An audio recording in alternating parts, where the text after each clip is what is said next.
Good morning, y'all. Happy Thursday. We're almost done this week, and I pray that you have a blessed week, and I pray that you have a blessed day.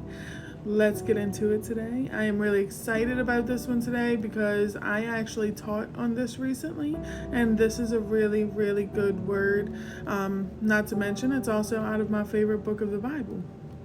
And so today is called Whom Do We Blame? And we're going to be in James 1:14-15, which reads, Each one is tempted when, by his own desire, he is dragged away and enticed.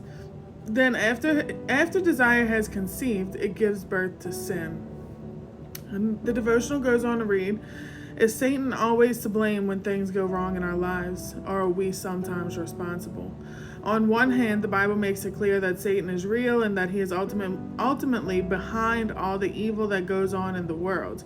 Before he rebelled against God, long before human race was created, the world was perfect.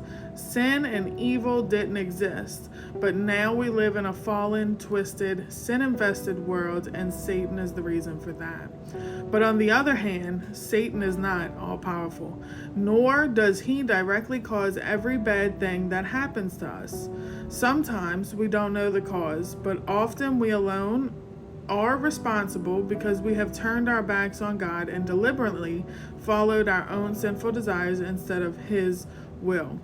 When we do, we pay the consequences, as the Bible warns. God cannot be mocked. A man reaps what he sows. Galatians 6:7. But remember, by his death and resurrection, Jesus triumphed over all the forces of evil, those in our heart and those in the world. Turn to him for the strength you need to resist temptation and follow him. All right. I love y'all, but I'm going to give y'all some truth today. A lot of times we like to blame the devil rather than holding ourselves accountable. And I'm going to let you in on a little secret. When you don't hold yourself accountable, you cannot expect anyone else to hold you accountable. Not only that, but you cannot also grow. Because if you're not holding yourself accountable, how can you expect to not be in denial about what's going on? Okay, so if you know that you're not supposed to be drinking, but you go out and have a drink. Oh man, Satan did that. Satan did that. But you bought the drink, but you drank the drink, and you stayed in the environment. That is a you thing that needs to be held accountable. Satan might have tempted, but he didn't make the action. That is a you thing because we know, because the Bible tells us that the Lord always provides a way out of temptation. So easily you could have made an action not to have the drink, but instead you didn't.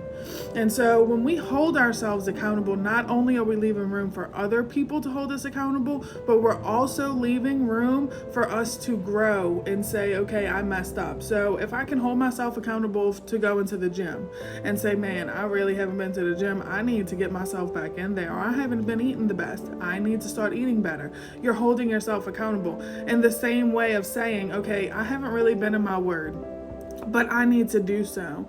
I haven't really been going to church, but I need to do so. So you're holding yourself accountable and leaving room to grow rather than saying, oh, Satan hasn't allowed me to go to church. Satan won't allow me to open my word.